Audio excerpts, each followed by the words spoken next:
That's my phone at home. It's like being naked. Oh, yeah. I'm so uncomfortable. What does this come to? You know, I have a disagreement. Yeah, we'll go work on it. I have a disagreement with Morrison.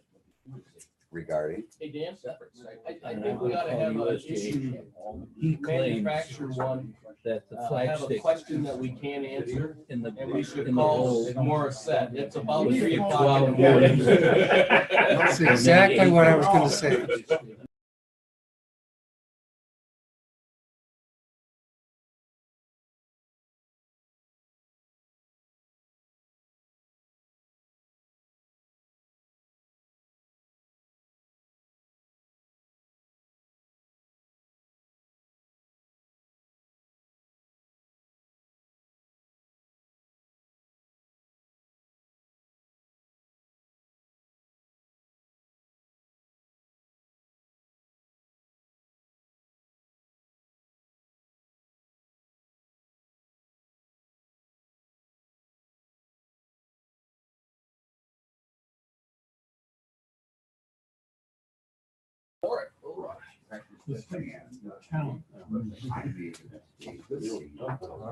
That's a mess about to happen.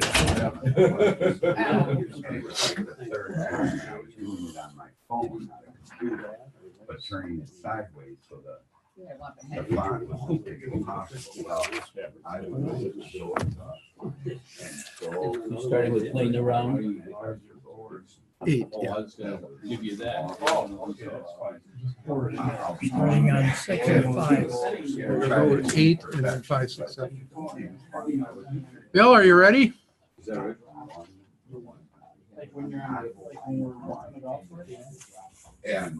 there was 16 guys and I, 6 officials, 6 went got with it. 4 champions, 2 officials, 4 LPT officials.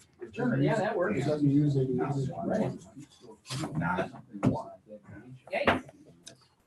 All right, let's get started if we can.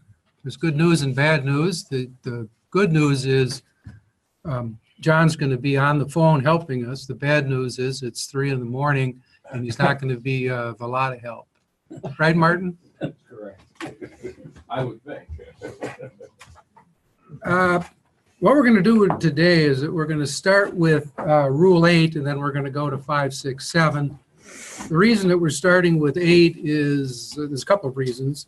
One is it's one of the most, if not the most important rules that officials need to know on the course, and it is a rule that it's difficult to kind of look up when the player is doing something that the player shouldn't be doing. It's one of the rules that you have to know sort of instantaneously, and you have to know in detail in order to be a good rules official. Secondly, it serves as a good foundation because we're going to see it comes up in 5, 6, and 7. And thirdly, I want to make sure that before you people fall asleep, we've at least gone through 8, so we get the most important rule, and then we'll go 5, 6, 7.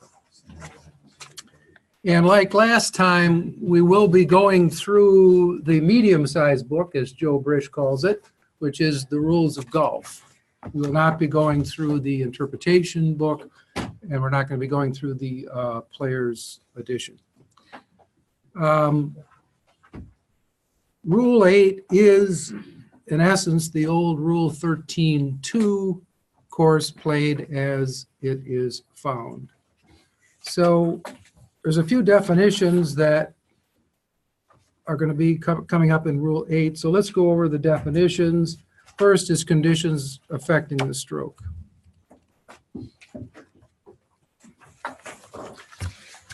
So we're on page 203. Conditions affecting a stroke, also known by its acronym CATS, is the lie of the player's ball at rest, the area of intended stance, the area of intended swing, the line of play, and the relief area where the player will drop or place a ball. Notice that that is the same as the 5 protected areas under the old Rule 13-2. We have the same 5 protected areas. We are now calling them conditions affecting stroke or CATS. The area of intended stance includes both the player will place his feet, and the entire area that might reasonably affect how or where the player's body is positioned. So the stance includes not just the feet, but if your shoulders or your upper body is up against a tree, that's part of the stance under the new rules. Area of swing includes the entire area that might reasonably affect any part of the backswing, downswing, or completion. So again, the swing is the complete follow through, and if you would hit something on the follow through, that's part of the swing. Let's look at improve. Definition of improve. Page 207. Improve means to alter one or more of the conditions affecting the stroke or other physical conditions affecting play so the player gains a potential advantage. When we go through 8, we'll talk about that concept of gain a potential advantage. So improve does not mean that you simply alter one of the cats. You must actually improve it before there's going to be a violation under under Rule 8. Lie.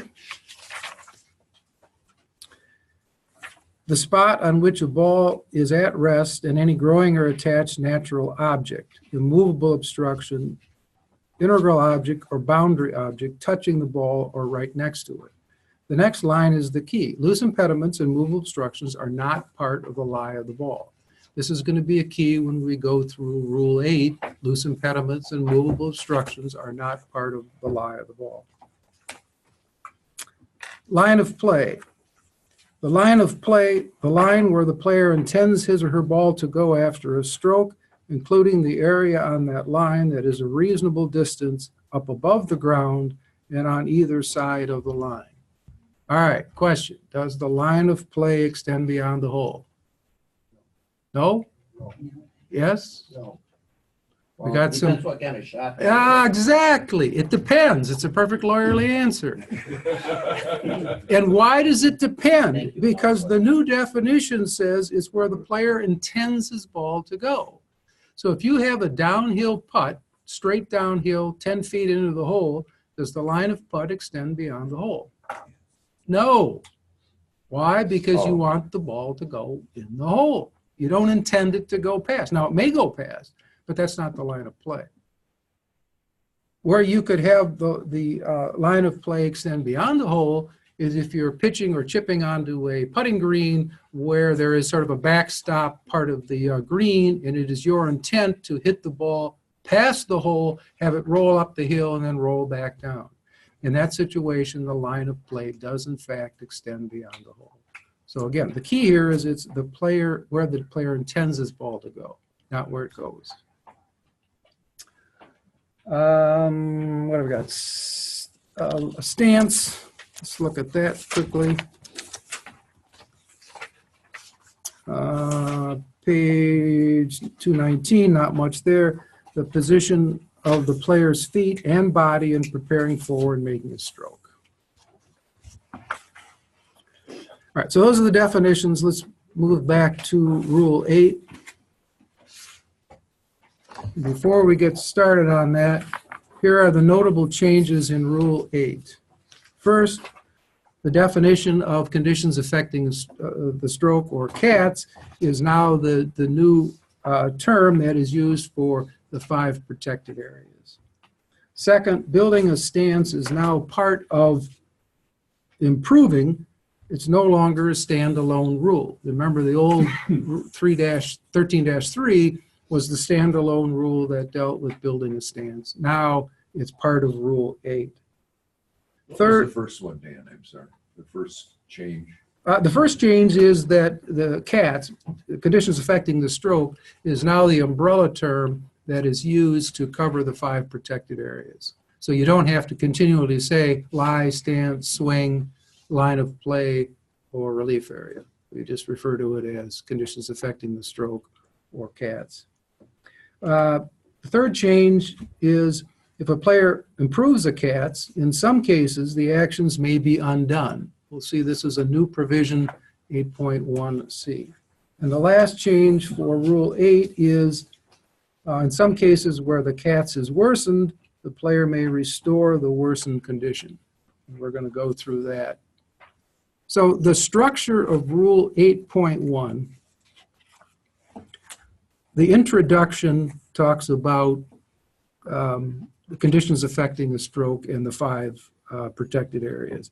And then A is the actions that are not allowed. And if you remember the old 13.2, it said you can't do anything in these 5 protected areas by doing the following actions and then except da da da da da. So A is going to be the actions that you cannot do. B are going to be the actions that are allowed, the exceptions, and then C and D are new sections, and we're going to go over those in some detail. So let's look at the introduction to 8.1.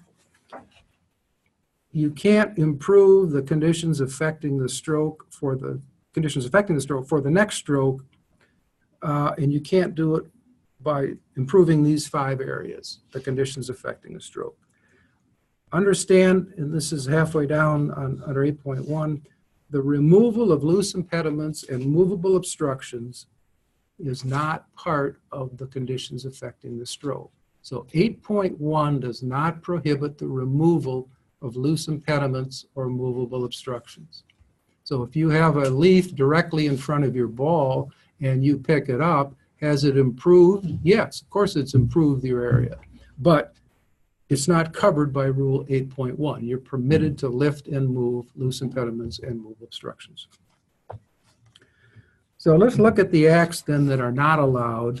This is similar to the old 13.2. There are some slight changes. I want to go through it once and then go back over it a second time and give some specific examples of how this works.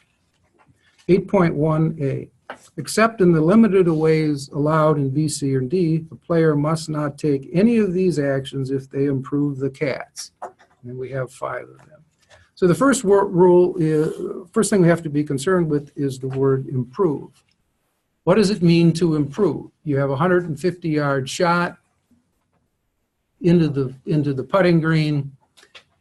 You go up several yards in front of the ball and you tap down a pitch mark or you put a divot back into the divot hole. Have you improved the conditions affecting the stroke? And the answer is no, because you have not gained a potential advantage. Instead of the 150-yard shot, you have, say, a 10-yard shot, and you're going to pitch it or putt it or chip it onto the green, and you go up several yards in front of the ball, and you put down a divot back into a divot hole, or you tap down a spike mark. That is considered an improvement. That is, those interpretations are the same as they used to be under the old 13-2/0.5. They basically have been incorporated into the interpretations. We're not going to go through them, but you should be aware that 8.1 only is concerned with improvements, not merely a slight alteration. It has to improve it. All right, so what can't you do? Number 1, you can't move, bend, or break any growing or attached natural object, an immovable obstruction, an integral object, a boundary object, or the tee marker for the teeing area when playing a ball from the teeing area. So if you notice, those are 5 objects that you can't move. Number 2, you cannot move a loose impediment or a movable obstruction into position, such as to build a stance. So we talked about situation is the removal of a loose impediment has nothing to do with this rule. But you got to be careful what you do once you remove the loose impediment and the movable object. You can't put it in to build a stance.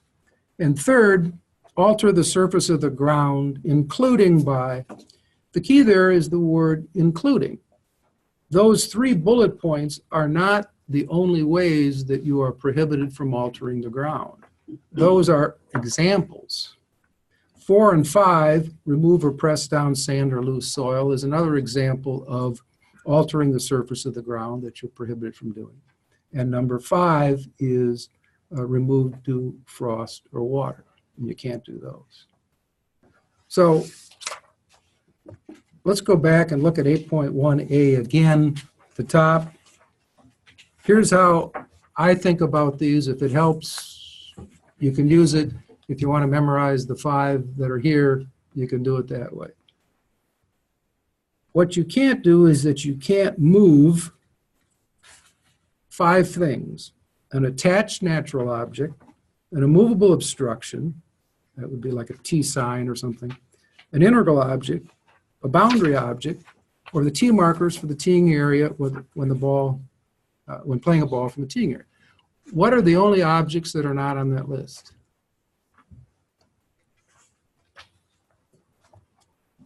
What's the introduction to 8.1 say? Yeah, movable obstructions. Loose impediments and movable obstructions.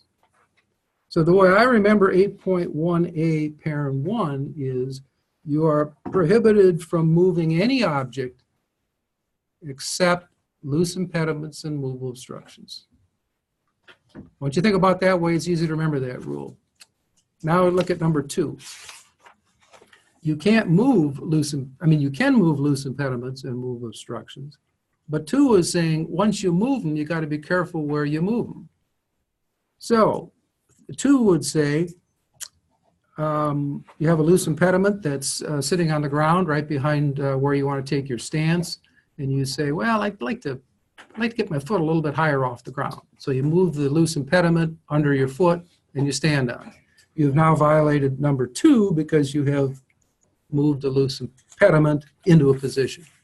Similarly, you could move a golf cart up to take your stance because the ball's in the tree, and then someone says, I'm sorry, you can't do that. You move the golf cart away. If you didn't move it away, you would be violating number 2. The third area, the third rule, and I lumped 3, 4, and 5 into the same category, and the category is alter the surface of the ground. And you can't do it by replacing divots. You can't do it by removing or pressing down divots, creating or eliminating holes, indentations, or uneven surfaces. So let's take some examples. Your ball is on a gravel cart path. You don't like the gravel under your foot, so you take your foot and you shuffle or push the gravel to the side. Can you do that? Sure. Yes, because you have removed a loose impediment. Now you're there and you say, well, I don't like my stance, so you take your foot and you move the gravel back under your foot to build it up. You can't do that. That's a violation of number 2. All right, instead of a gravel cart path, let's assume you have a very, there's no grass on it. It's a place where the utility vehicles drive all the time. It's kind of dirt, and you stand on it, and underneath your feet is some dirt. Can you push the dirt to the side? No. Why? Because you would be altering the surface of the ground. Can you, if there's a little pebble under your foot that is not loose but is solidly embedded and it's irritating your foot, can you kick it out of the way? No, because you're altering the surface of the ground. If you have pebbles under your feet as you're standing on it, can you move the pebbles? Yes, because those are loose impediments. So that's the way I think of Rule 8.1a.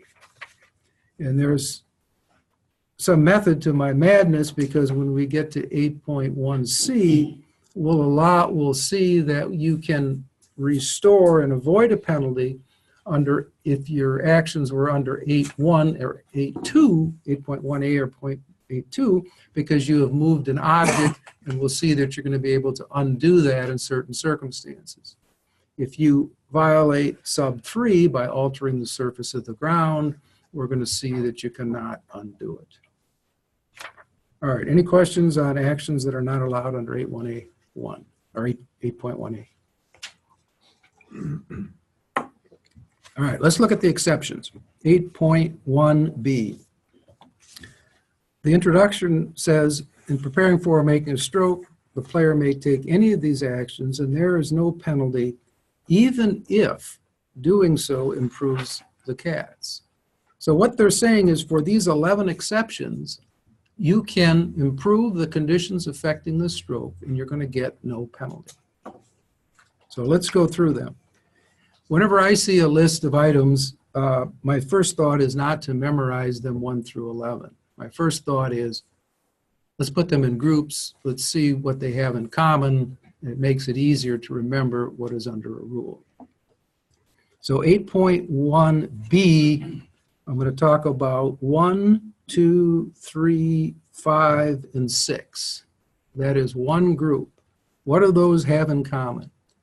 All of those are actions in which you are taking reasonable actions to do what the rules authorize or allow. So each one of those, 1, 2, 3, 5, and 6, you're taking reasonable actions to do what the rules allow. And if you do that, you're not going to get a penalty, even though you have improved the conditions affecting the stroke. So let's look at the first one.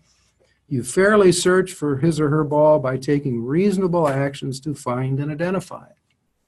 So you're walking through tall grass, you got your club, and you're kind of swinging it back and forth. Is that a reasonable way to look for a ball? Yes.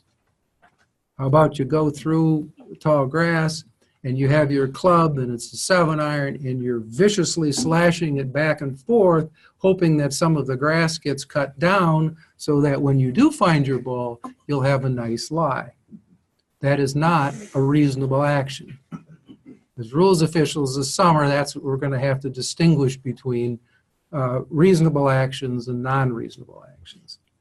One of the things that the interpretations go through in terms of reasonable and unreasonable is the concept of abuse.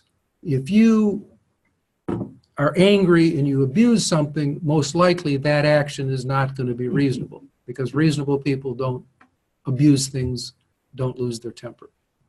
All right, second one. Take reasonable actions to remove loose impediments. So what is an example of an unreasonable action to remove a loose impediment or remove obstruction?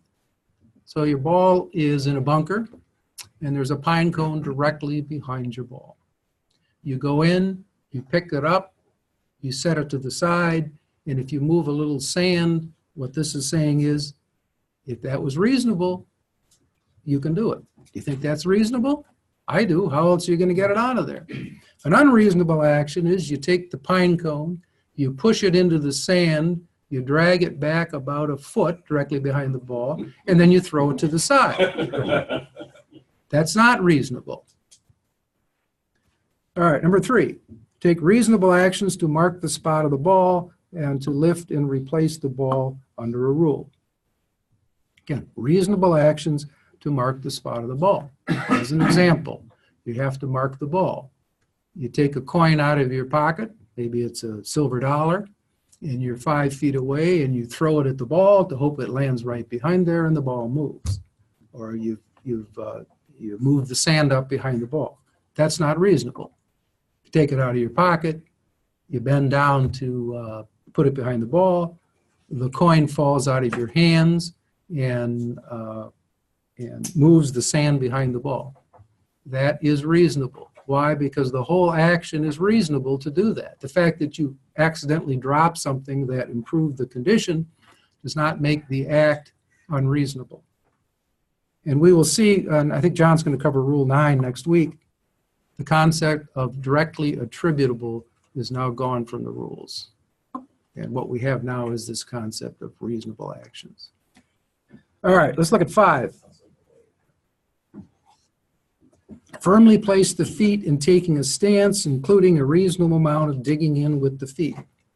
So you can dig in with sand, you can dig in. What you can't do is that you can't take your foot and grab sand and push it under where your feet were. But you can dig in directly under where you put your feet. In the 6th reasonable act, number 6, fairly take a stance by taking reasonable actions to get to the ball and take a stance. We're all familiar with this. If your ball is under a pine tree, you cannot back in the ball, and this is the rest of 6. You're not entitled to a normal stance or swing. You must use the least intrusive course of action to deal with the particular situation. So if your ball is under a pine tree, and by going in from the back side, you're not going to disturb anything, and you can get to your ball. But if you go from the front, you then go in, you put the branch behind your legs, you back up so that you have a nice swing with the branch out of the way. That is not fairly taking a stance, and those are not reasonable actions, because the rule says you have to use the least intrusive way to get to the ball. All right, so those 5 are reasonable actions. The next grouping that I would put together are 8, 9, and 10. And the way I remember these are special actions on specific parts of the course. I think we're aware of these. Number 8, in the teeing area, you can place a tee in or on the ground. You can move, bend, or break anything growing or attached, natural object. You can alter the surface of the ground. Number 9, in a bunker, you can smooth sand to care for the course after the ball has been played and is outside the bunker. That's a continuation of the old 13-4 exception 2. Once that ball is out of the bunker, you can then smooth sand. And 10, on the putting green, you can remove sand, loose soil, repair damage. We'll be going over Rule 13 in greater detail. So that's 8 of the 11 exceptions. Ken? Question, does that mean you cannot smooth the bunker before you play a shot in an effort to care for the course? Yes. We'll talk about that, but 8.1.8.1 are the actions that you can't take. And one of the things that you can't take is number 3, you can't smooth, you can't create or eliminate holes, indentations, or uneven surfaces. So obviously moving sand, raking sand would be a breach. 8.1b, those are the exceptions. And there are 11 exceptions, and if you can't find one that you come under, you've violated 8.1a. So you got to come under one of these exceptions. And in Ken's example, you would not come under the exception if the ball is still in the bunker. So that's a change from last year. You would have to improve the conditions affecting the stroke. Okay, Right. so If you're not affecting the conditions, Right. you may I take got the it. action. I missed it. Okay. And there's a good reminder, 8.1a, the whole predicate of that is you must improve one of the 5 cats. Okay.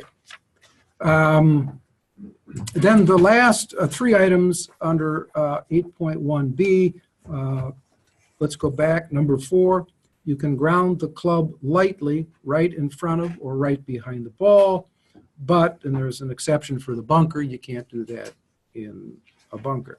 What does it mean to ground the club lightly? What it means is that you can, if you're in a sandy area, assuming that it's not a bunker, but it's just a sandy area, you can set the club down so that the weight of the club is supported by the sand. That is called grounding it lightly.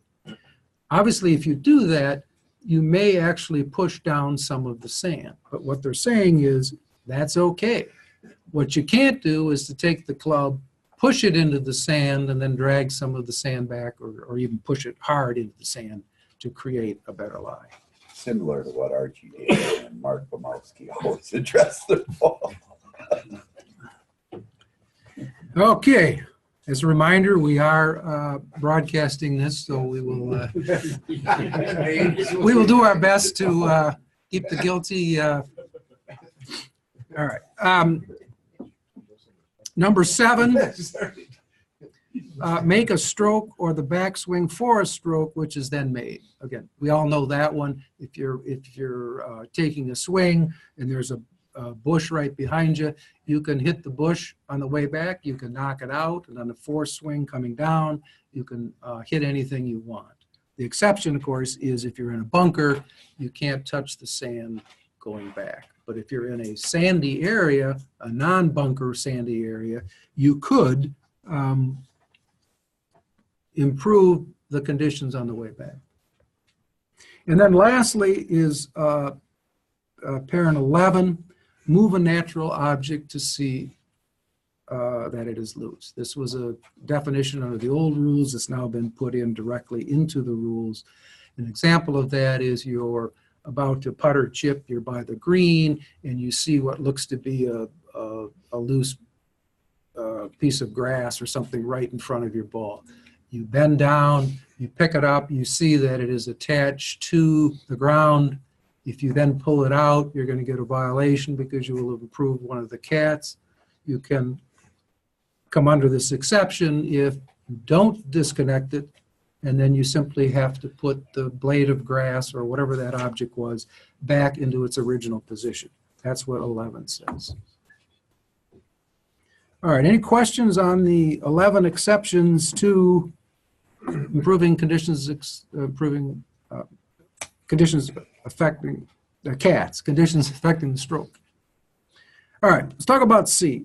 C is a new rule.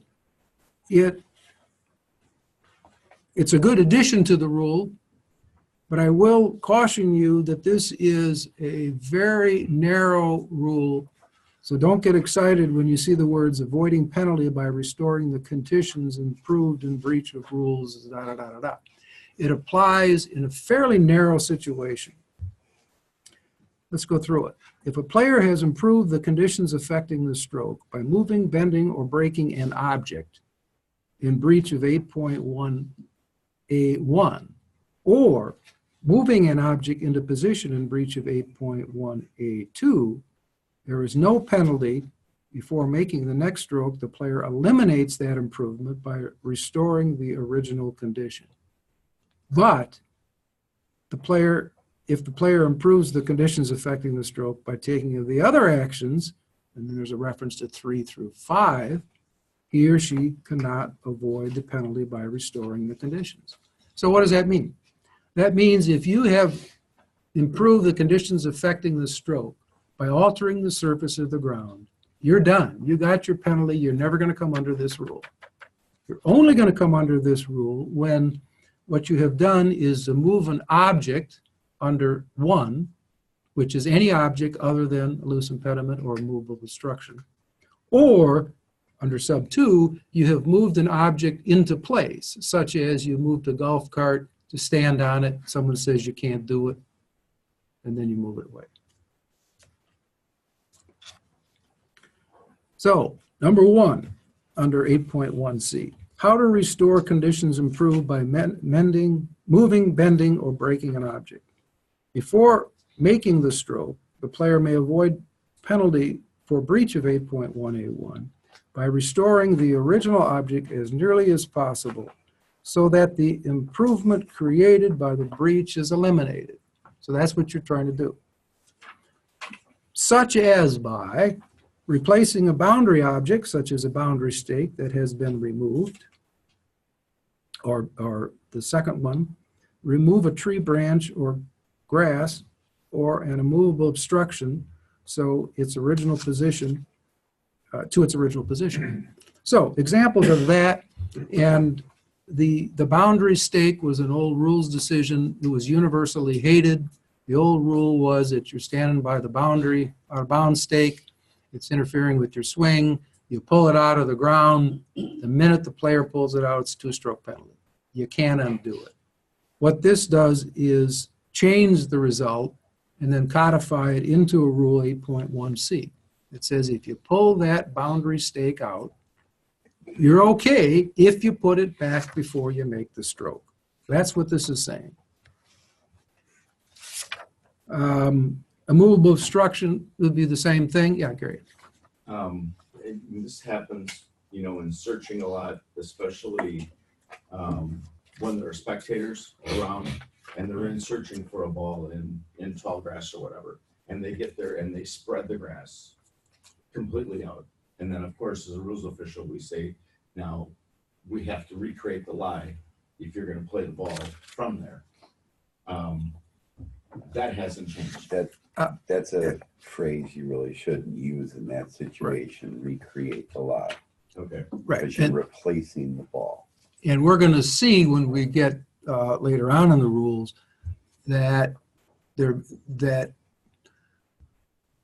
don't want to get too far ahead. That doesn't apply to this particular rule because we're talking about, now, if the player is sitting there and he sees someone deliberately altering the lie, the player is going to be responsible. But in the example that you gave, someone is trying to be helpful, they push the grass aside, they find the ball, the player is not obligated to recreate anything.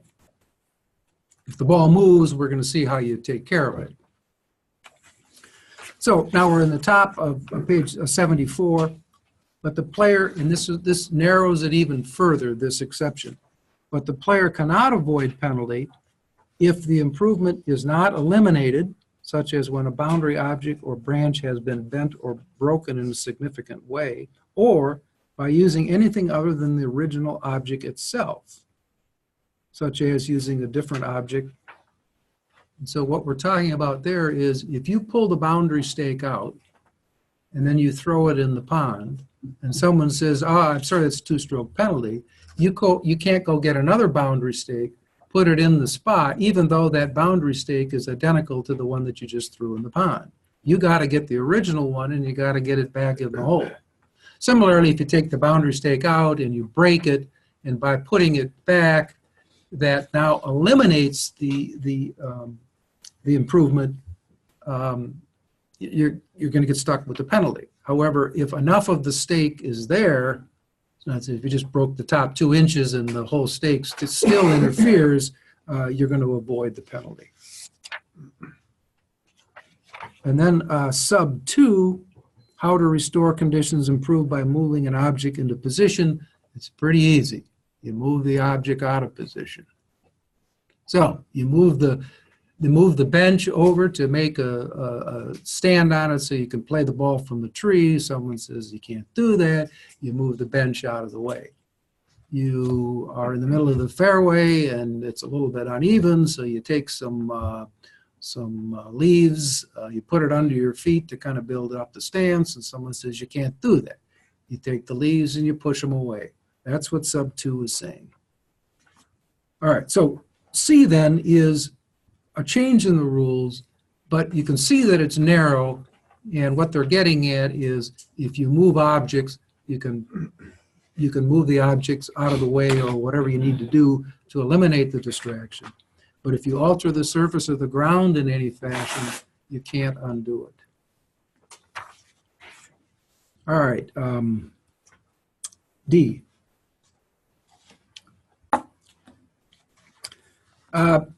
This is a good addition to the rules. However, it's not much of a change in the outcome. 8.1D are the old equity rules that used to be in 13.2, and there were about 10 to 15 of them. And what they've done is they've taken that concept, they've codified it, so now we don't have to look through a decisions book. We can just look at 8.1D. And that basic concept of 8.1D is that the player is entitled to the lie and stance that his stroke gave him. That's what 8.1D is getting at. So let's go through it. If the conditions affecting the stroke are worsened after the player's ball came to rest. So again, we're talking about a situation where the player's ball is there and then something happens. If the conditions affecting the stroke are worsened by any person other than the player, or by an animal or an artificial object, without penalty, the player may, and these are the 3 choices, you can restore the original condition as nearly as possible. An example, your ball's on the edge of the putting green, on the fringe, it's at rest. Another player hits the ball, makes a pitch mark directly in front of your ball on the fringe of the putting green. You are after your ball was at rest, you are allowed to restore the condition. So you could take your ball mark repair tool and you could fix that ball mark so that you restore it as nearly as possible. The second example, mark the spot of the ball, lift, clean, and replace the ball in its original spot if it's reasonable to do so. Example of that, your ball is on the fringe of the putting green. A player at rest, the player hits a ball out of the bunker and deposits sand all over your ball. What this is saying is you can mark the ball, you can pick it up, you can clean it, and then set the ball back down on the spot. Third, if the worsened condition cannot be easily restored, lift and replace the ball by placing it on the nearest spot that has the most similar lie, is within one club length, and is in the same area of the course. So an example of that is your ball is in the middle of the fairway, perfect fairway lie, and a maintenance vehicle runs across the fairway, goes directly behind your ball, gouging out a spot right behind the ball. And you get there and you cannot readily repair that. You can then lift the ball and place it within one club length on the most similar lie. And again, it's the most similar lie that is within one club length. So you don't get one club length, that's the maximum. So by moving it 6 inches, you avoid the issue, then you're set to go. And there is an exception. Lie of the ball worsened when or after a ball is lifted or moved. So an example there is, think of the lie is worsened when the ball is moved. And this is saying this is covered by 14.2D. So if you move your ball, you can't, you're not under this section, you're going to be under Rule 14.2, which requires you to replace the ball. Example, your ball's in the middle of the fairway, you're walking up to it, a maintenance vehicle comes shooting across the fairway, runs directly over your ball. Has your ball moved? Yes, it's moved vertically down, excuse me, it's moved vertically down by an inch. So what you are then required to do is to use 14.2, which we'll talk about later, on how you're going to replace that ball. The difference between 8 and 14.2 is 14.2, you are required to replace the ball. Here, if the lie is altered, this is an optional provision. There's no requirement that you, if there's sand on your ball or if there's a pitch mark that was deposited right ahead of your ball, there's no requirement that you take these actions. These are optional. Hey, Dan, I have a quick question for you from Ken. What repair to the ground can you take if two balls are in the bunker within inches of each other? I'm sorry, what repair can you take? Correct. What repair to the ground can you take if two balls are in the bunker within inches of each other? One of them is going to be marked. A guy's going to play and probably worsen the conditions affecting the stroke or the lie of the other player. Yes, that is a situation in which the lie is worsened after the player lifts his ball. And that's going to be covered under Rule 14.2. The short answer to your question is under 14.2, if it's in sand, you're going to recreate the lie. If it's not in sand, you're going to place the ball in the nearest spot within one club length where the lie is most similar.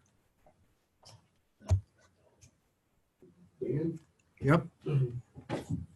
Would this allow you to, let's say that your ball is on the fringe outside of a bunker and there's a ball in the bunker, they play it out and they deposit a large amount of sand in front of your ball. Would this allow you, that's off the green, would this allow you to move that sand, which is a prohibited act Right. normally? And the answer to that is yes, because bullet point number 1 allows you to restore the original condition as nearly as possible. Now you have somewhat of a dilemma if it's the first group out for the day and you deposit the sand, it's pretty easy to say, okay, that's sand from this person's shot. If it's towards the end of the round and people have been continuing to do that, the The rule would not allow you to restore stuff that was not caused by, You still have to have been in a position where there was no sand in front of your ball before the other person played. yeah. And the point is you can restore the condition, you don't get a better condition. So if your ball has come to rest and there is sand in front of it, you can't move the sand. If your ball has come to rest and there isn't any sand and then someone deposits sand, you can move the sand. So the fact you might deposit more sand in front of it doesn't give you relief. Well, it's a judgment call as to, I think it's pretty hard to parse this out, but if there's 1 ounce of sand in front and then somebody deposits a 2nd ounce, in theory, you can remove the 2nd ounce, but you can't remove the 1st ounce.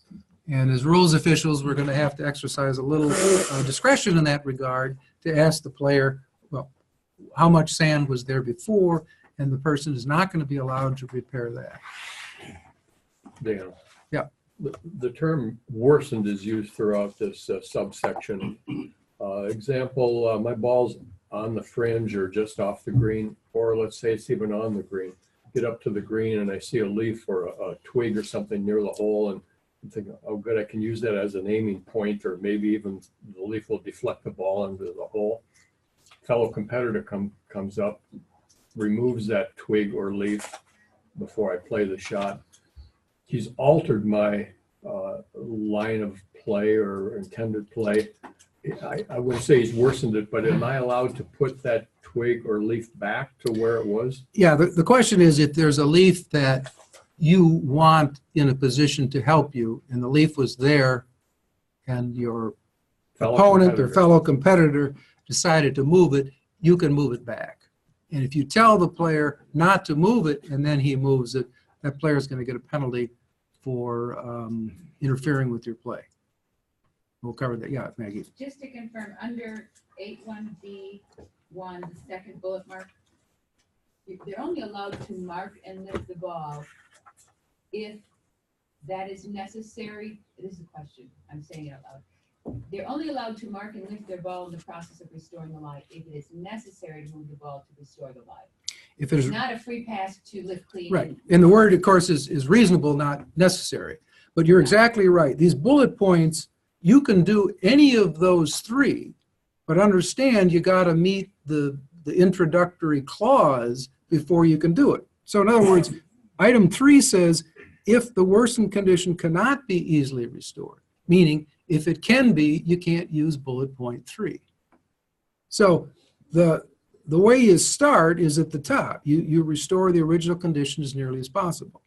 And then if that's not good enough, if it's reasonable to do so to restore the original condition, or if material piles up on the ball, you can mark and lift it. And the last one is saying, if you can't easily restore it, then we're going to give you the option of moving it within 1 club length to correct the problem. So basically, you got to go through steps 1, 2, 3. Number 2, when restoration of worsened condition is not allowed, if the condition affecting the stroke are worsened by the player by a natural object or natural forces such as wind, the player may not improve those worsened conditions. If you remember there was a rules decision under 13.2 where a pine cone, the guy's ball's at rest, the pine cone falls directly behind the person's ball. What this is saying is, and let's say it was not a bunker and it was just a sandy area, and when it fell, it pushed up some sand behind the ball. This is saying because that's a natural object, you cannot restore the worsened condition. Now you can move the pine cone because it's a loose impediment. So to put a fine point on this, if your ball is in the middle of the fairway and a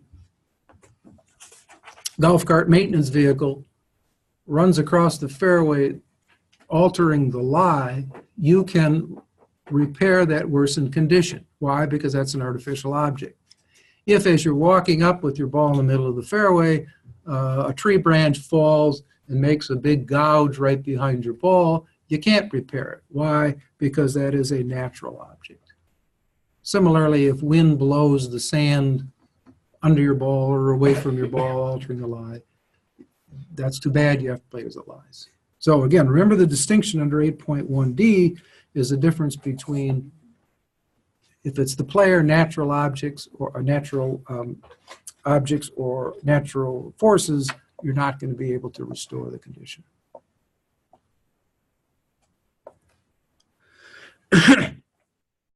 All right. Any questions on 8.1? All right. So let's go to, let's talk about the penalty. Most of you know that. The penalty for playing incorrectly substituted ball or playing from a wrong place in breach of 8.1 is the general penalty. 8.2. 8.2 and 8.3 are companion decisions. And this is basically the old Rule 1-2 where you are altering the lie and you're doing it intentionally. I think I mentioned this, or maybe John did last time. One of the beauties of the new rules is the headings and the subheadings and the sub-subheadings are very useful and very descriptive of what the rule talks about. So you actually, in some situations, you hardly need to read the rule because the heading is so good. This is a perfect example. Players' deliberate actions to alter other physical conditions to affect the player's own ball at rest or stroke to be made. So we know it's a deliberate action. We know it has to be taken to alter not cats, but other physical conditions. It has to affect the player's ball, not somebody else's ball, and it must be the player's ball at rest or stroke to be made. So it's kind of setting up what this rule is all about. 8.2 deals with the player's actions to affect his own ball at rest. 8.3, the companion case, is the player taking those actions to affect another player's ball at rest. But they're almost the same. So let's go through 8.2a. This rule only covers a player's deliberate actions to alter other physical conditions to affect his or her ball at rest or stroke to be made. This rule does not apply to the player's actions to deliberately deflect or stop his or her ball, or to deliberately alter any physical condition to affect where the ball might come to rest, or alter the player's conditions affecting the stroke, which is covered by 8.1a. You may ask then, well, what does this cover? Here's the way to think about 8.2. Picture a situation in which the ball is about 10 yards, 10 feet off the putting green, 20 feet off the putting green. And it's an elevated putting green, and the pin is in the front of the putting green. So what is the player going to do? The player is either going to putt up the hill, the player is or going to pitch or chip it up the hill, or the player is going to hit a lob shot, hoping that it stays up there. And the player is somewhat aware that if all doesn't go well, that ball is going to be right back at his feet. That's what this rule is concerned with. Now, if the ball is at rest and you then put improve the line of play directly in front of the ball, it's not covered by this rule. Why? Because you have improved the conditions affecting the stroke, and it's covered by 8.1. If you if you hit the ball up the hill and it's starting to come down, and then you put a divot back into the divot hole, it's not covered by this rule. Why? Because it's covered by Rule 11, because the ball is in motion. This covers the situation of the ball being at rest at the bottom of the hill, and you take some action to alter some other part of the course other than the conditions affecting the stroke. So the example is, if you're at the bottom of the hill, you look to the right and you see some tall grass. And you say to yourself, wow, if that ball comes back down and it goes into the tall grass, I'm going to have an issue. You go over and you mat down the tall grass. That's what this is getting at. you are altering other physical conditions to affect the player's own ball at rest or stroke to be made. So let's look at the prohibitions, 8.2b. A player must not deliberately take any action listed in 8.1a to alter any such other physical conditions to affect where the player's ball might go or come to rest after his or her stroke, or where the player's ball at rest might go or come to rest if moved before the stroke is made. And then there is an exception. There is no penalty under this rule if the player alters such other physical conditions to care for the course, such as smoothing footprints in a bunker or replacing a divot in a divot hole. So let's take a couple of examples. Your ball's at the bottom of the hill. You're going to chip up to the top. You're concerned that over to the right, 3 feet away, when the ball comes down, it's going to roll into the tall grass. And you go over and you mat down the tall grass. Is this a violation of 8.2? Yes, that's what you can't do. Another example. There's a bush 2 or 3 feet to the right, and you're afraid that if the ball rolls down the hill, it's going to roll under the bush. So you go over and you pull out the bush so that the ball isn't going to get stuck underneath. Is that a violation? Yes. Third example. Over to the right, 3 or 4 yards to the right of your, 3 or 4 feet to the right of your ball, there are some divot holes. And you take the divot and you put them in the divot hole. Is that a violation of this? Depends. It's a nice lawyerly answer. What does it depend on? It depends on why you put the divot in the divot hole. If you put the divot in the divot hole because you thought the ball was going to come back down and lie in that area, you've breached 8.2. If, however, you put the divots in the divot hole to take care of the course, you've come under the exception, which allows you to take actions to care for the course. Fourth example, over to the right is a bunker, and there are footprints in the bunker, and you're about to chip, and you go over and you rake the bunker. Is that a violation? Depends. All right, so now we got it. Depends on why you took it. This exception, the USGA refers to this as the dual purpose exception. If you take this action for 2 purposes, one of which is to care for the course, you're off the hook. If you take it solely to protect against whatever, then you're not on the hook. You're stuck.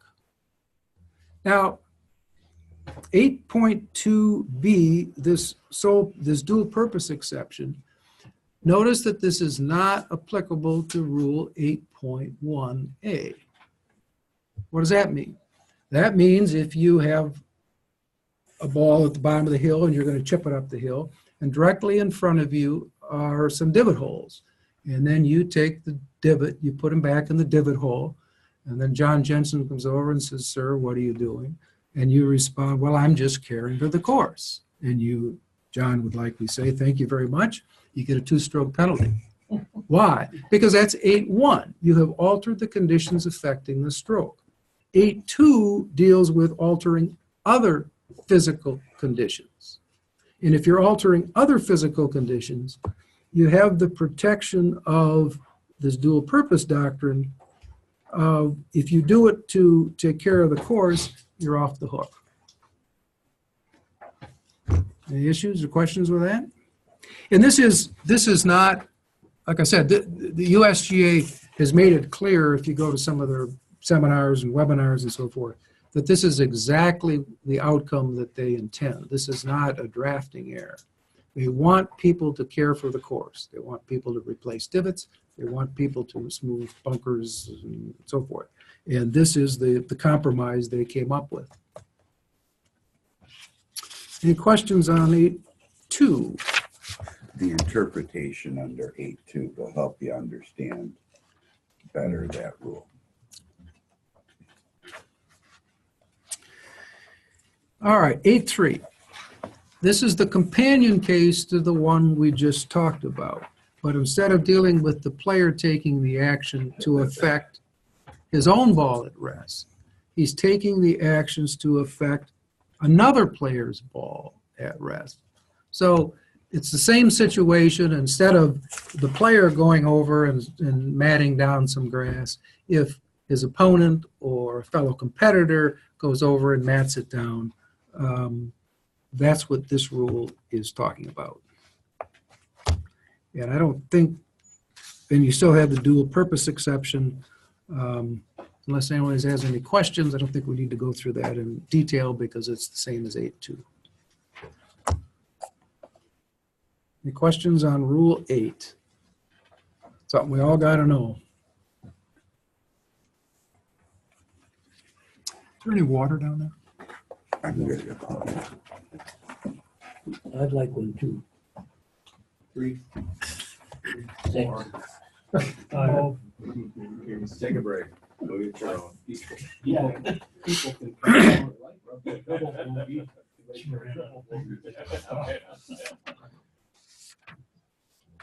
Question about 8-1. Yes. Is there any circumstance when a player, well, just player's balls at rest in a bunker? The player begins to walk into the bunker, stumbles, falls, alters the condition, say immediately behind his ball, his or her ball. Can you repair it? Can you? Yeah, the question is, it gets to the question of whether 8.1, the action is deliberate or whether it's accidental. And on 8.1, the penalty is for improving the conditions affecting the stroke.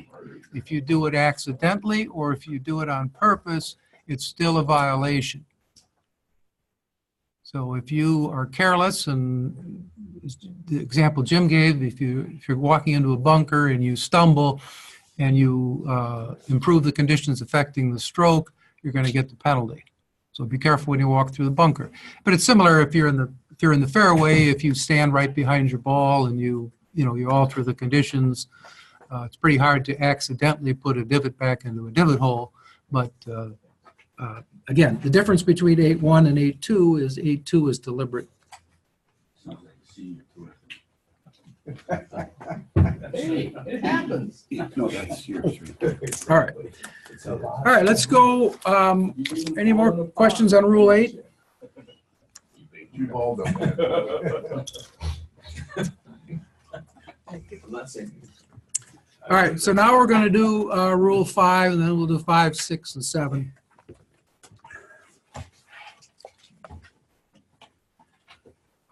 Rule 5 is the old Rule 7 dealing with practice, Rule 6.3 starting and playing in groups, and 6.7 and 6.8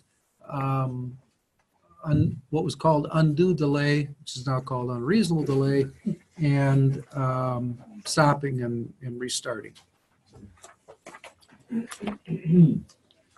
The notable changes to under Rule 5,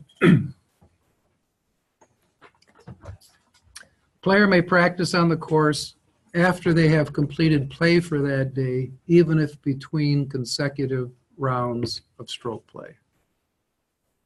Secondly, the penalty for the first breach of an unreasonable delay, which is the new word for undue delay, is now 1 stroke in both match and stroke play. And third, an individual may stop play on his own only because of lightning. If you stop for illness or to get a ruling, that's covered under the unreasonable delay rule, which is 5.6, not under the stoppage of play rule, which is 5.7.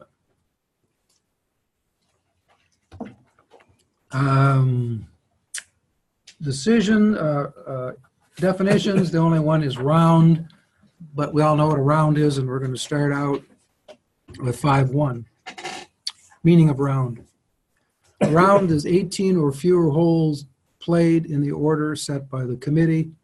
It always astounds me how often that shows up on the national test, and it's always something like a player played 27 holes. Is that a round? No, a round has to be 18 or fewer. If you have a 36-hole tournament, you can't just have one round. You have to have at least two, because no round can be more than 18. You say, why is that important? It becomes important for purposes of substitution of clubs. If it's a new round and you broke a club, you can now add a club. And the WSGA runs a 17-hole tournament now.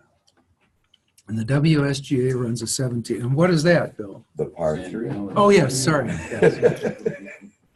Actually, I remember about 10 years ago, the WSGA having the state amateur that was only 17 holes, because where was that? Where one of the holes was unplayable and you had to shorten it to 17 holes? Oh, that was, Is it the bog? that was in Appleton. The, Beautimore, that one, that Beautimore. par 5, that, they played that out. Right till dark. huh? Well, Randy Warwick made the only birdie the whole day out of 224 play. Hung it on the lip for eagle. If I would have hit it an inch further, it would have been 30 yards down the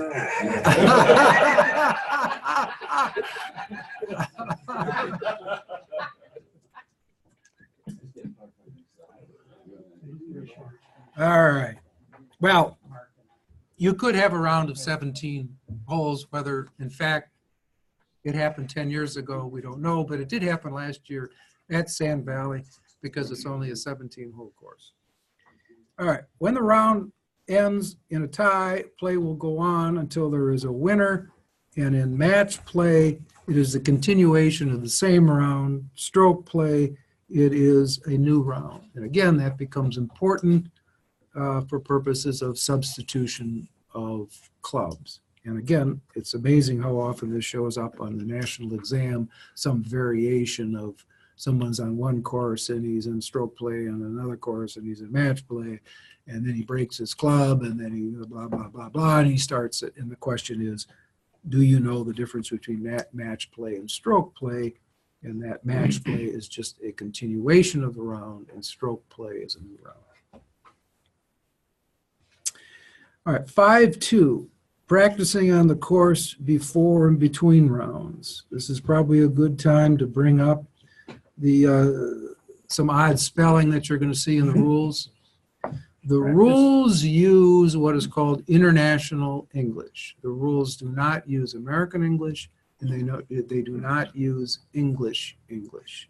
So when you see the word practicing spelled with an S, it doesn't look right. That's because it's international language.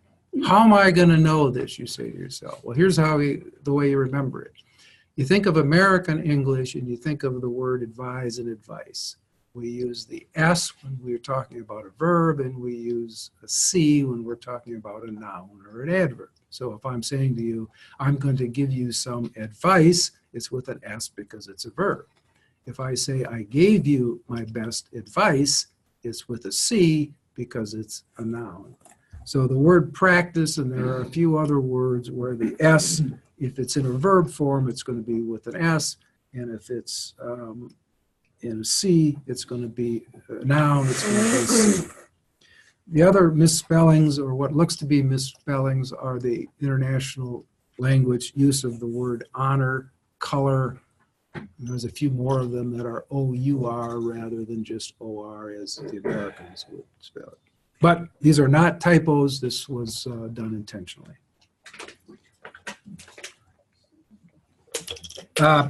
Practicing on the course means playing a ball or testing the surface of the putting green of any hole by rolling a ball or rubbing the surface. The limitations on practice on the course before or between rounds apply only to the player and not to the caddy. So in fact, the caddy can go out on the course if the round has not started and practice or roll balls or whatever, because the player is only responsible for the caddy during the round. 5.2a, match play. Player may practice on the course before or between rounds. No change there. Stroke play. On the day of stroke play competition, player must not practice on the course before a round except the player may practice putting or chipping on or near his or her first teeing ground and practice on any practice area. And the next one, which is a change in the rule, a player may practice on the course after completing play of his or her final round for the day.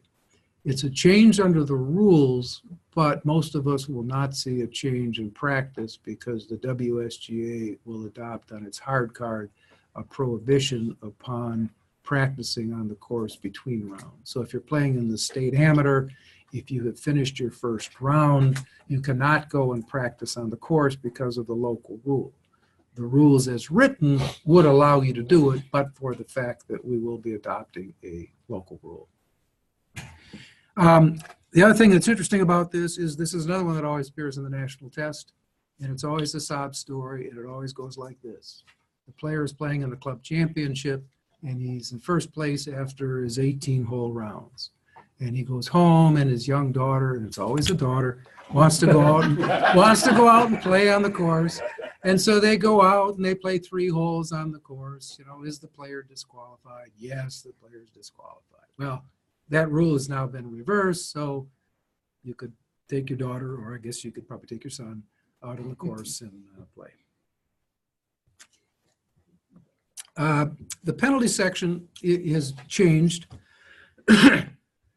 Penalty for first breach is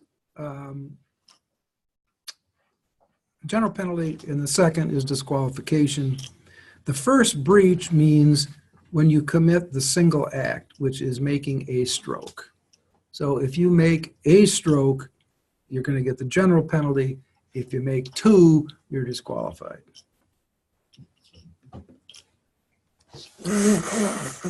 All right, 5-3.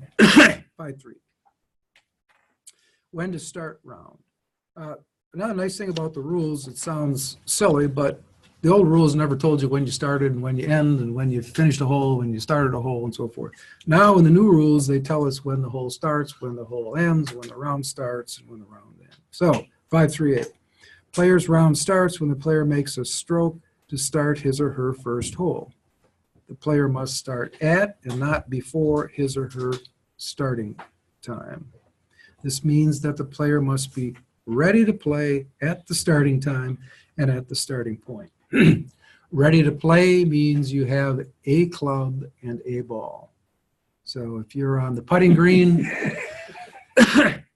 and it's about ready for your starting time, if you run over at 9 o'clock and you have a putter and a ball, you are ready to play, and you're not going to get a breach under this rule.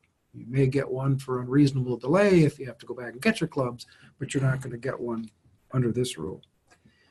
Also, it says you must be at the starting point. That simply means that if you're starting on a shotgun, you're starting on the 5th hole, it's not good enough to show up on the first tee and say, I'm ready. You have to be on the 5th teeing area, ready to play. And I think we all know this, that especially the starters in the room, that 9 o'clock means 9:00:00. That does not mean 9:01. And if you show up at 9:01, you're then subject to disqualification. And then you have the standard exceptions on the next page, which means if you start 5 minutes early or 5 minutes late, you're going to get the general penalty. You're not going to be disqualified. And then there is the exception 3, which is the all-world exception, which generally means you got to have a medical excuse. And the new interpretations for 2019 actually add a new one, and it goes like this. If you're in a hotel and the fire alarm goes off and you're required to exit the building and you don't make it to the tee on time, you have an all-world excuse. And you say, oh, that never happened. Well, last summer, Gary Wild and I think John Jensen were at some hotel up in Appleton, where were we? And the fire alarm went off at 2 in the morning. And I saw Gary and John, and we all went outside and so forth. So the point is, if that happens where the players couldn't get their clubs, they're going to cover under exception 3. And or if there's a traffic accident, you're stuck in traffic and you're going nowhere. Traffic isn't going to help you. There is a interpretation that says traffic is the responsibility of the player to have enough foresight to anticipate some delays. There is, however, a situation in which if there was a major traffic accident and it wasn't one person, but you had a whole series of players not able to make it, the committee could do something to handle that situation, such as canceling the round, restarting, or whatever. But it would have to be extremely unusual and an extremely bad traffic accident that involved a lot of people. John? Bill, when we were at Blue Mountain for the AMNet one. Yeah, we 03, I lost was a gonna bunch of say. Players, would that have Um, impacted that? when he was talking about that, that's exactly what ran through my mind. And at the time, there was no remedy like there is now. But yes, that's, you know. What were the circumstances? There was a fatality accident on I-94, and just about every player coming from west of Milwaukee either barely made their tee time or outside of 5 minutes late too. And it really caused issues. Like every alternate on site got in. It was the first day, first round. There were people in the same car that like 4 guys came together. 2 of them made their tee time. 2 of them were DQ'd. Parents beside themselves. Not a good situation. But now there would be a remedy for that. Dan, is stopping to render aid, is that still an exception that's there? Where you would not be disqualified? Yes, that's the so-called all-world excuse that medical reasons, meaning you are stopping to render aid and you wait until the police or the first responders show up, and then you go to the course. Gary, it says the player was present at the scene of an accident and provided medical assistance or was required to give a statement as a witness or otherwise would have started on time. That's in the interpretation to Rule 5-3A. Let's take an example of when you're going to be penalized under 5-3. You get to the tee at the teeing area at 1 minute before your starting time. And you check in, you say, I'm all ready to go. And the starter says, boy, that's great. Where are your clubs? And the guy says, well, I got to go back and get them, but I just want you to know I'm here on time. And then he goes back to the cart or the clubs or wherever. He gets his clubs and he then shows up at 9:01. That player is late for his tee time. Even though he was there, quote, 1 minute before, he was not there and ready to play. If the person then shows up at exactly 9 o'clock with a club and a ball and then says, I'm here and I'm ready to play, and then goes to his locker and gets his clubs or the car or whatever, and then comes back, the player is not in breach of 5-3. He could get a penalty under a 5-6 for unreasonable delay, but he's not going to get it under 5-3. All right, 5-4. Match play. During a round, the player and his opponent must play each hole in the same group. Nothing too exciting there. And during a round, the player must remain in the group set by the committee unless the committee approves the change either before or after it happens. An example of that is you're playing in twosomes. Your fellow competitor or opponent, or it wouldn't be opponent, fellow competitor, drops out, has an injury, and then you decide that you're going to wait for the group behind you to catch up with you, and then you play as a threesome in because you don't want to be playing by yourself. That is a situation where the committee would almost certainly approve that change because there's nothing else the player could do. Obviously, he could, if there's a rules official around, he could get permission, but absent permission, this allows the committee to say, yeah, that's fine, that was an appropriate thing to do. 5-5. Practicing during round or while play is stopped. While playing a hole, a player must not make a stroke at any ball on or off the course. Any practice stroke. Thanks, Bill. And notice that it says any ball, so you can't use a wiffle ball and say, well, this really wasn't a golf ball. Well, if it's a wiffle ball, it's a golf ball, and I mean it's a ball, and you're going to be penalized. These are not practice strokes. A practice swing made with no intent to strike the ball, hitting a ball back to the practice area or to another player when done solely as a courtesy. Emphasize the word solely. So if you have a dual purpose here of taking a practice swing and sending the ball back to the range, it's a penalty. If you just flick it back to the range. What? Watertown. Watertown. Hole 10, hole 18, carrying for the course. Okay.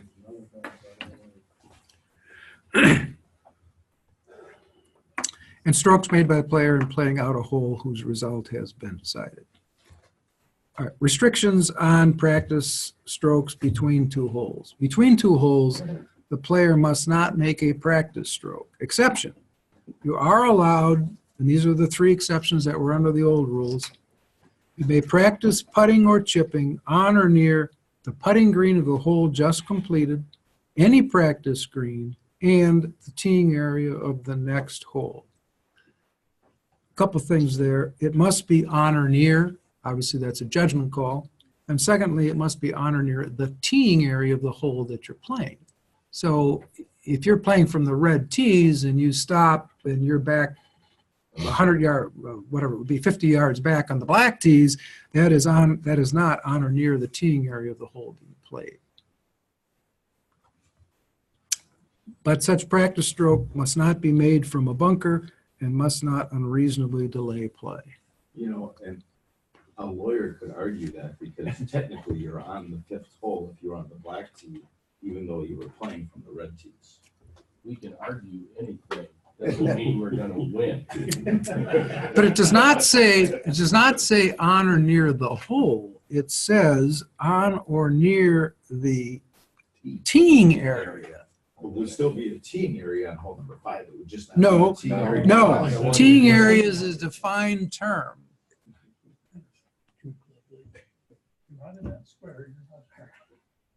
Like the note I just wrote in my book, the set of tees the player is playing. Because in a net partners tournament, if there was a man and a woman, and the woman was chipping or putting near the white teeing area, that is outside of what is allowed, because she is playing the red teeing area. All right, how about this situation? You're right by the teeing area. It's your teeing area. There's a little stream that runs right by it. You drop a ball and you pitch it out of the water. Good to go, because this only prohibits you from doing it from a bunker. And that's a change in the rules. The old rules used to say hazard. Now it just says bunker. So in theory, you can hit it out of a water hazard. But notice that you can't make a full swing. It has to be chipping or putting. So you may catch them anyways if you took a full swing out of the water. Practice while play is suspended or stopped. While play is suspended or otherwise stopped, a player must not make a practice stroke except as allowed in 5.5b. That means on or near the first hole in the last teeing ground. And then there's two additional items. Anywhere outside the course and anywhere on the course the committee allows.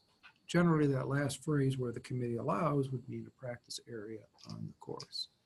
So when play is suspended, in addition to the ability to practice on or near the teeing area of the hole just finished, you could also practice on the practice area.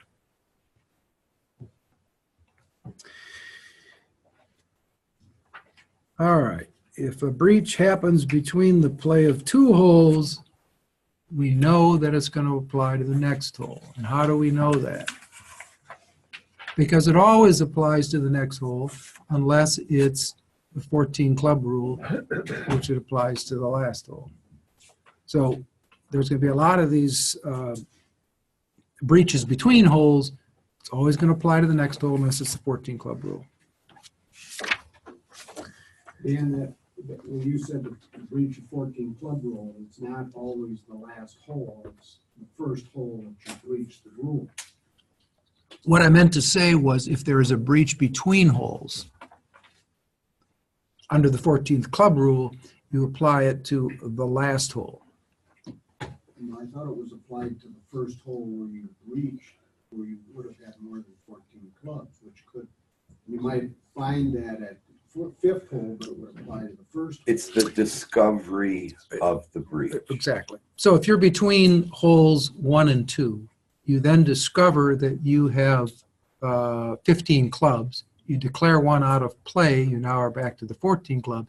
You're going to get a 2-stroke penalty because you had it on the first hole, but you're not going to get another 2-stroke penalty because the breach was discovered between holes and the breach applies to the last hole. Let's say you discovered on the fifth hole, between play of the fourth and fifth hole.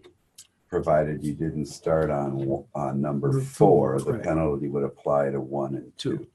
So it's not always. Provided you started on 1. In that case, it applies to the first hole where the breach occurred, not when you discovered. The maximum penalties, Yes. the penalties that have a maximum.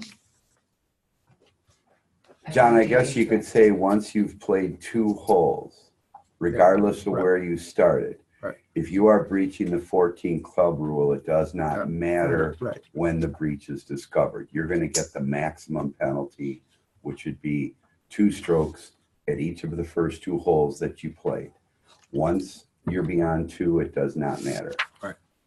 If you're between 1 and 2 is the only time it could matter, the breach does not apply to the next hole because you haven't started.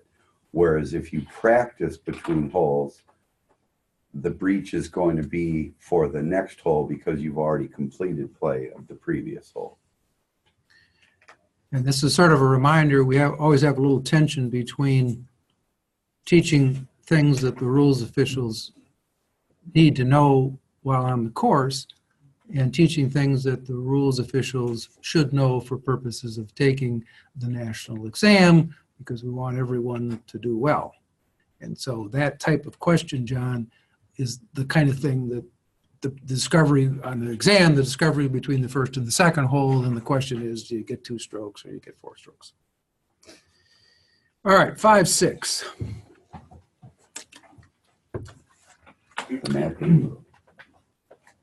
5.6, unreasonable delay, prompt pace of play.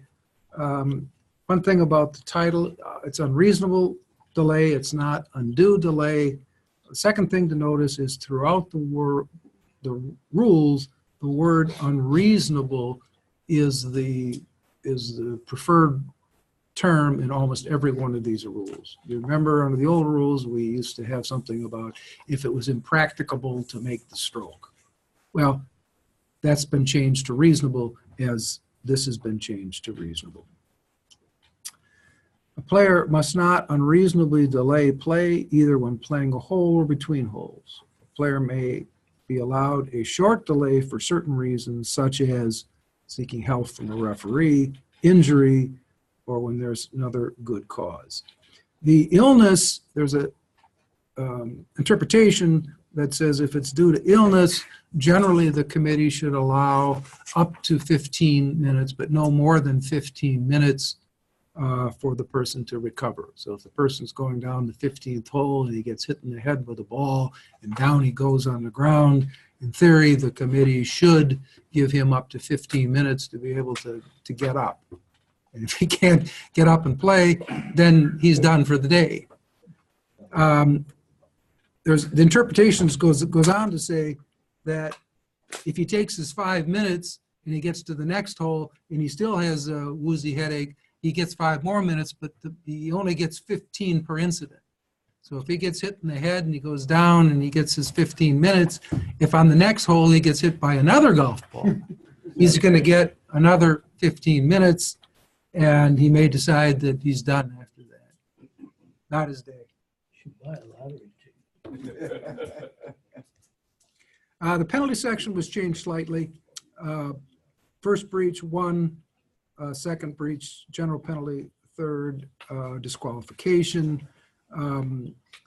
Bill, we're going to have the pace of play again this year, so we have our own penalty section in there, which basically is just as this, one general and disqualification.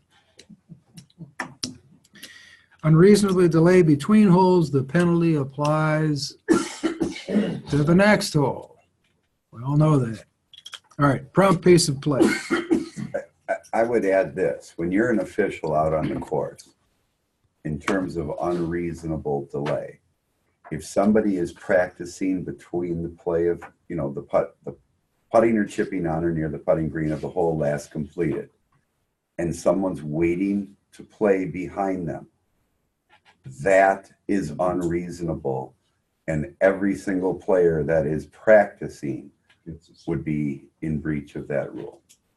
And that's something to pay attention to, for sure.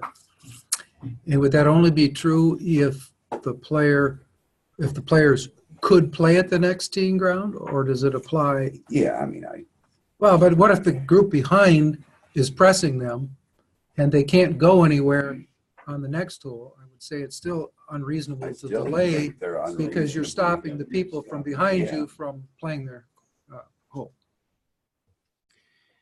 5.6b is a wonderful addition to the rules. The question is it going to do the job? And I gotta vote. and as a reminder, we are on audio on this, so if we use incidences of people playing slowly, let's use generic names and protect the guilty.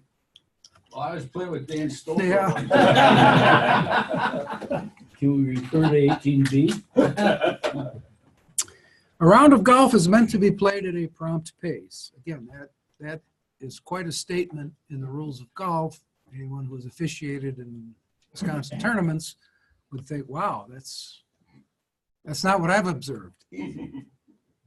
Each player should recognize that his pace of play is likely to affect how long it will take other players to play the round, including both those in the player's own group and those in the following group. This is a very interesting next line. Players are encouraged to allow faster groups to play through. What is interesting about this is now written in the rules, and there is no blue language at the bottom that would appear to allow a committee to change that by local rule. So we're at the state amateur, and the player is not playing very fast, and you yell, hey, Mr. Blank, you mind if we play through? We're a much faster group than you, and we'd like to get through before dark. Well, this rule says players are encouraged. It's not a requirement, but encouraged to allow faster groups to play through. Bill, do you have an idea how we're going to handle that? Try to put slower players in the latter groups. All right, pace of play recommendations. The player should play at a prompt pace of play throughout the round, including preparing for and making a stroke, moving from one place to another, and moving from the next tee, and so forth. When it's the player's turn to play, it is recommended that the player make the stroke in no more than 40 seconds after he or she should be able to play without interference or distraction. When does that clock start? That's the question we need to talk about. Excellent question. It says to play without interference or distraction. If you have two players, they both hit their tee shots about the same distance, they're on the opposite sides of the fairway. When that first player has hit and his ball has come to rest on the wherever it comes to rest, it seems to me the other player is now able to play without interference or distraction. Contrast that if the two players are fairly close together in the center of the fairway and one plays and the first one to play does not move their bag out of the way and the other player is kind of delayed, it could make a difference. The key is to play without interference or distraction. I would If encourage, you're out there and you're timing a group. When does the clock start? When he pulls the cart up to the ball? After he's measured the distance? After he's grabbed the club? When does that start? That's the big issue. You know, is he standing behind there kind of daydreaming? Is the clock going? well, we're going to apply the reasonable standard. Let's say that, let's assume he's walking to make it even. The person walks up, he puts his cart down, and there, Bill's looking for an interpretation on this. He puts his cart down. The first guy is usually given a little more time to shoot the distance, to figure out what club he's going to use.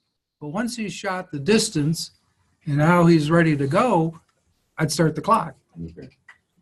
The second person should be shooting that distance while the first person is playing, assuming that they're reasonably close together. Last summer at the State Open at North Shore, I was asked by a group to monitor, find out whether they were in fact playing too slow. And when I got there, I recognized two of the players. One I knew to be an extremely slow player. Another one I knew to be not the fastest player. And the third player I did not know, but I knew from the sheet that he was a pro, because it was a State Open. And I was asked to time them.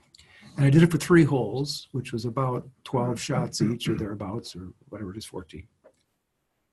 The pro did not take longer than 20 seconds on any shot. Normally, it was between 10 and 12 seconds. The not so fast player was right around 40. And he's a player that plays in a lot of WSGA events. And the third player on 14 or 12 shots did not play once in less than 70 seconds. And his average was about 80 to 85 seconds. The difference between 10 seconds and 85 seconds, let's just round it off to 1 minute.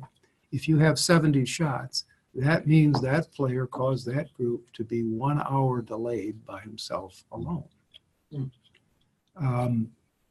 I forget how we resolved it, but I was kind of on their case, and I kind of got them to move, and they did, and the next day it moved.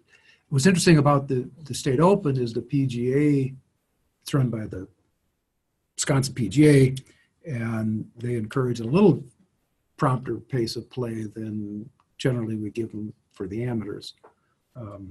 But often they're riding carts.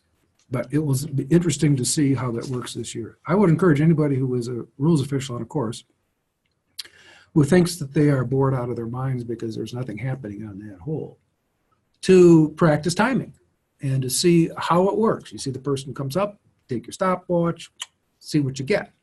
And then after a while, you'll start to realize that it's not an exact science, as Tim Dean said. There's some art to it. You have to allow the player the ability to get ready to play.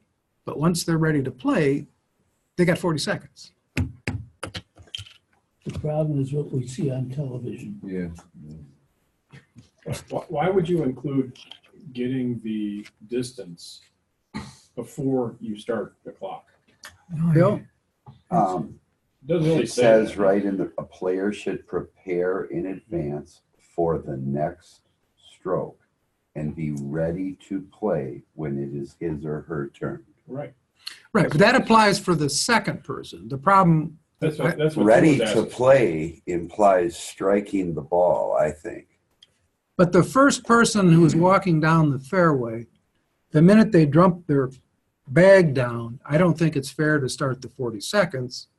That's the way it used to be. I would also say it sort of depends on the situation. If there's a player, 2 players are in the fairway and one is directly in the line of the other, the guy can't go up to his ball and start shooting yardages, or he's going to be in the line of play of the other player. And Tim, to your point, with Dan's example, you know, with timing, how important that is. So a guy like Dan is going to bring that sheet into a guy like me. I'm going to look at it and I'm going to see one of the three players is far less than 40. One of them is right around 40. And even if some of them are 45 or whatever, I might, then it could be when did he start? When did he stop the clock? The 85 guy, 12 out of 14 times, it kind of sends a red flag up the pole. Hey, here's your cause. And you would likely penalize that player and waive the penalty even in a group checkpoint policy. Well, in the old days, working the USGA Junior Championship, it was when that, and they're all carrying their bag. There's no cart or any measurement. When they set the club's down next to the ball, and there's no other distractions. That's when the clock starts. Yeah, and in our old presentations, on the putting green, a player, when it's his turn to play, he's allowed time to check his line of putt, remove loose impediments, repair ball marks and old hole plugs, and none of that counts in the time. So, what if you start, and I know you might have a disagreement with that, but that's what was written in the old policy. I don't know if that's the same or not. Yeah, John? And the standard is no longer ready for play, it's able to play. Yeah, that's exactly right, John. It says able to play. So the fact that they haven't ascertained their yardage yet, absolutely, they're able to play, and then that should be covered. activity should be in their timing. Absolutely. That's a good point. Yeah. Whether we will, as a group, be able to make that point and enforce it is another question. Gary? I think there's really two parts of the thing that we kind of lump all together when we are timing out there, where we, more time is spent on the green, let's face the facts, than it is on most other places. And I say mostly. The exception is the guy that takes a minute longer than his fellow competitors to play. And we all know where that comes from. But on the green is where the majority of the time is spent. And I think that consideration, or how we go about that when determining a penalty, is extremely important. And if you're on the putting green, if you're the second to putt, there's no reason why you can't be checking out the line. Yes, you have to be respectful of the other player, but there's a lot you can do when the other person is getting prepared to putt, so that when it's your turn, you're set to go. Speaking of the greens, I hope we never get to the point where we're gonna be thinking about using those booklets that the pros do about how the greens are all set up. I mean, that's a time-consuming thing on the tour, that's for sure. We're not gonna do that, are we, Bill? They can use it. It's available technology that has a certain limitation now to the ratio of the grid. But that's beyond what we need to discuss. All right, let's playing out of turn to help pace of play. Depending on the form of play, players may now play out of turn to help the pace of play. In match play, the players may agree that one of them will play to save time. We're going to see this in 6-4.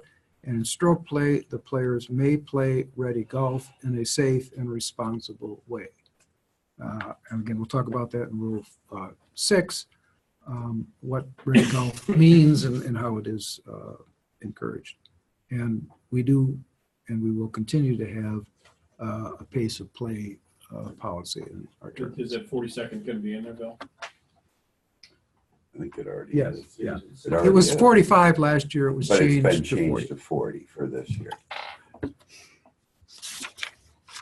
The problem is, it says recommended, and then should be able to play more quickly than that. And anybody that's a rules person know that recommended and should carry about as much weight as a promise from a drunken sailor.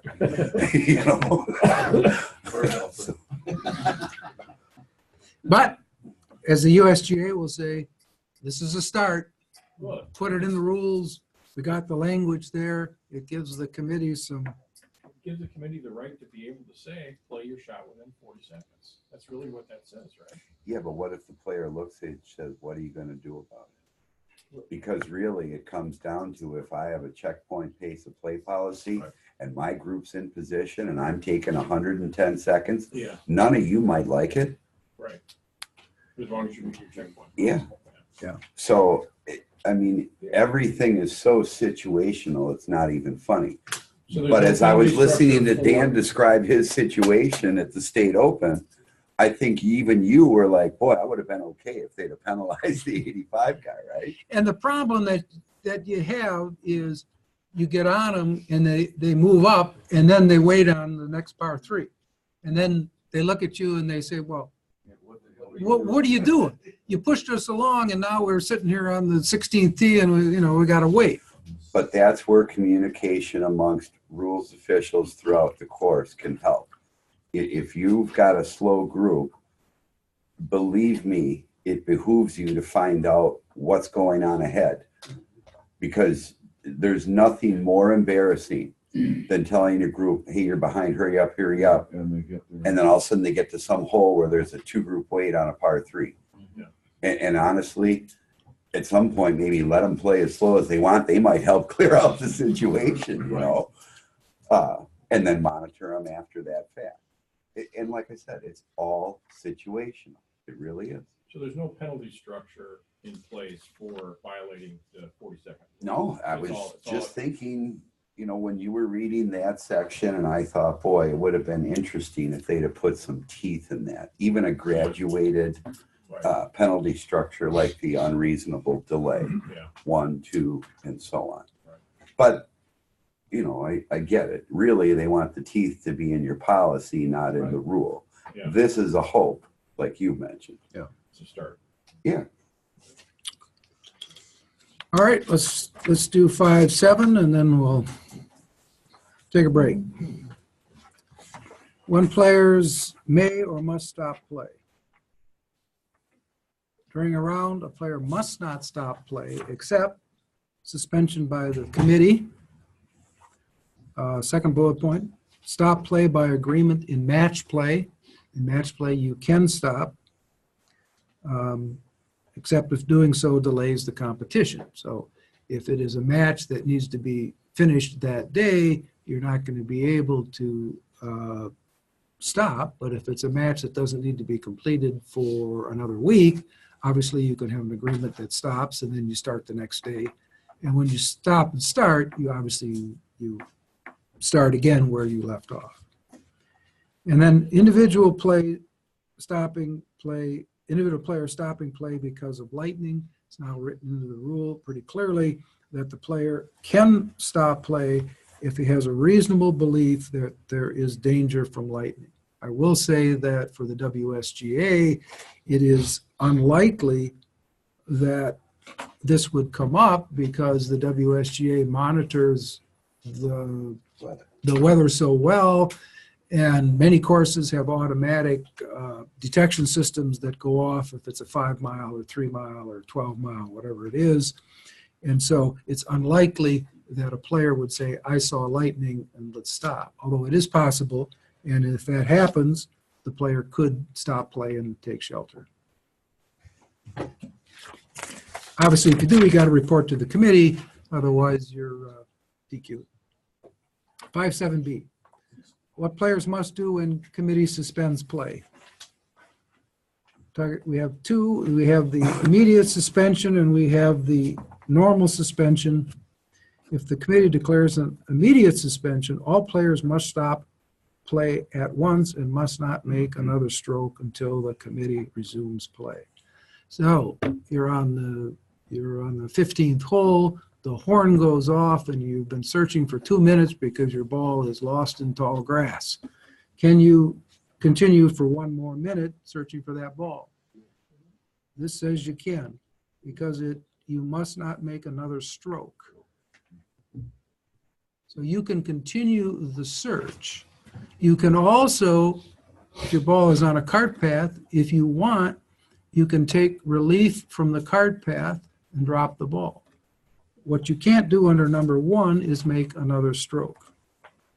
If you did search for 2 minutes and you decided that prudence dictates you got out of there and you went out to search, how much do you get after the resumption is over or the stoppage is over? You get just the 1 more minute. You don't get a fresh new clock. Normal suspensions, what happens depending on where each player is playing. If you're between holes, you have to stop. That's easy. While playing a hole, if any player in the group starts a hole, the players may choose either to play or not play the remainder of that hole. And as the double arrow says, they should be no more than 2 minutes to make that decision. The interesting question comes up is if there are 3 players and 2 of them decide to go on and the third one says, I'm not going on, and then the 2 play and then the third one changes his mind and says, well, wait a minute, I think I'll play as well. He's going to have a problem because this is once the player completes the hole or stop before completing the hole, they must not make another stroke until the committee resumes play. So once you have made the decision to stop playing, you're done. You can't then undo that, and you're going to be penalized. Notice if the players do not agree on what to do in match play, and this makes sense, if one stops, they both got to stop. You can't have a situation where one plays. And in stroke play, any player can play and continue on as long as they have a marker, they have their marker that is willing to go with them. So you could have 3 players playing. One says, I'm going to go on. His marker says, well, I'm not going to play, but I'll ride in the cart with you and mark your score. That's permissible. I have found that rule fascinating, considering the grouping rule. You know? Yeah. But I guess this is, specific, so it overrides the general. There's no penalty if the committee decides the failure was justified. That gives the committee the leeway. You're on the 15th hole at Erin Hills. Is that the 15th? Yeah, 15th hole at Erin Hills. You didn't hear the horn go off for immediate suspension of play. Gary's saying that couldn't happen. Well, you come in, you say, well, I played 16. Why'd you do that? I didn't hear the horn. The committee has the authority then to not disqualify the player if they're satisfied that they have a good reason why they continue to play. And a good reason is not that I have a 1-foot putt on 18. I heard the horn, but I'll be damned if I'm going to have to come back tomorrow to play 1-foot putt. If you do that, you're going to get the penalty, and the penalty is disqualification if you're playing without authority after the horn stopped. Question. Yep. On the ball search during suspension of play, if play suspended and you were searching for 2 minutes and now play suspended and it's suspended for an hour, could you, in theory, be searching for your ball for that entire hour? No. You get a total of 3 minutes to search for your ball, period. Once you start, you get 3 minutes. And you can search for a minute. If there's a suspension, you get 2 more. If you search for the full 3, you're done.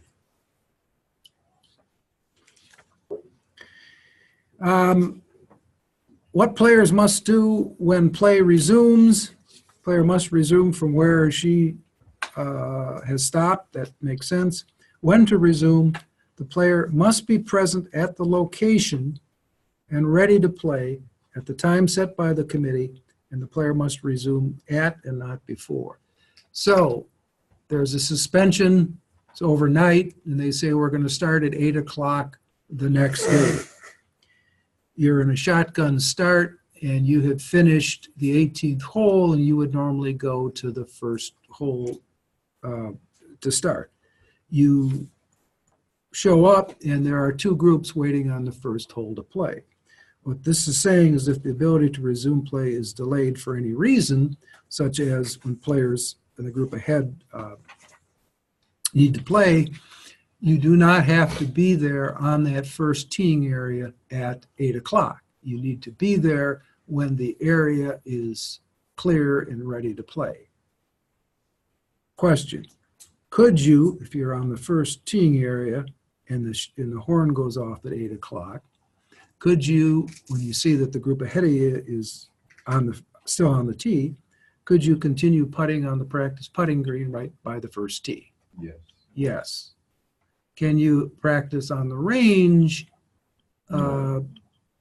after they blow the horn? No. And the distinction has to do with once you resume play, the extra practice rules go away, and now you're under the normal practice rules. And the normal practice rules are putting or chipping on or near the last green, the any practice green, or the teeing area of the next hole. All right, 5.7D. Lifting ball when play stopped. Number 1, lifting ball when play stopped or before play resumes. When stopping play of a hole, the player may mark the spot of his or her ball and lift the ball. Either before or when play is resumed, when the player ball was lifted when play stopped, and the next bullet point is when player's ball was not lifted. This is sort of a lot of language, and all it means is as follows. You are entitled to lift your ball and substitute a ball when play has resumed. That's what that means. So if your ball is in the middle of the fairway and the horn goes off and you leave your ball there, then that's okay. When you come back out and resume play, you can mark it. You can play as it lies. You can mark it, lift it, clean it. You can substitute another ball. Or if your ball is in the middle of the fairway when play resumes and you had marked it, you would then go out. You could then obviously substitute balls. You don't have to, but you can substitute a ball and just put a new ball down there. So all number 1 is saying is that you are allowed to lift your ball during a suspension, and you're allowed to substitute. All right. In either case, if the lie of the ball is altered as a result of lifting the ball, so what that means is, in effect, we're talking about the player. The player must replace the ball or another ball as required by 14.2D. That's the replacing. So an example of that would be play is suspended, your ball's buried in a bunker. It's a short suspension. There's no equipment on the course. There's no nothing. You go out there, your ball's still buried. Under the previous section, it says you're allowed to lift your ball and you can substitute a ball. But what this is saying is you can't take advantage of the fact that you can lift it and then not have to put it back. So yes, you can lift it, you can change balls, but then you have to put it back in that lie. And 14.2D, without getting ahead of ourselves, would say that if it's in sand, you have to recreate the lie. If the lie of the ball is altered after the ball was lifted, then 14.2D does not apply. So what they're saying there is if the maintenance staff alters the lie, then you're not under 14.2D. It doesn't apply at all. And it goes on to say the original ball or another ball must be replaced on the original spot. So you just place it on the ball, on the spot. You're not obligated to recreate the lie. So an example, your ball is sitting in a footprint in a bunker and play is suspended or play is stopped. You come back out, you lift your ball, you take it away, you leave your tee there. You come back out and the maintenance staff has put the sand over, smoothed it out. What this is saying is you are not required to go under 14.2 and recreate the lie. You just place it. And then lastly, if the lie was worsened during the suspension, 8.1D applies. We talked about 8.1D. An example of that would be if a maintenance vehicle runs right behind the ball and pushes up the dirt either right behind or right ahead of the ball. you would then be allowed under 8.1D to restore the condition. And then the last part of 5.7, part 2, what to do if ball or ball marker is moved while play is stopped. If a player's ball or marker is moved in any way before play resumes, the player must either replace the ball or another ball, or place the marker to mark the ball and then put the ball down. Because all that 2 is saying is that if the ball is moved during suspension, you got to put it back. All right, any questions on 5? Go.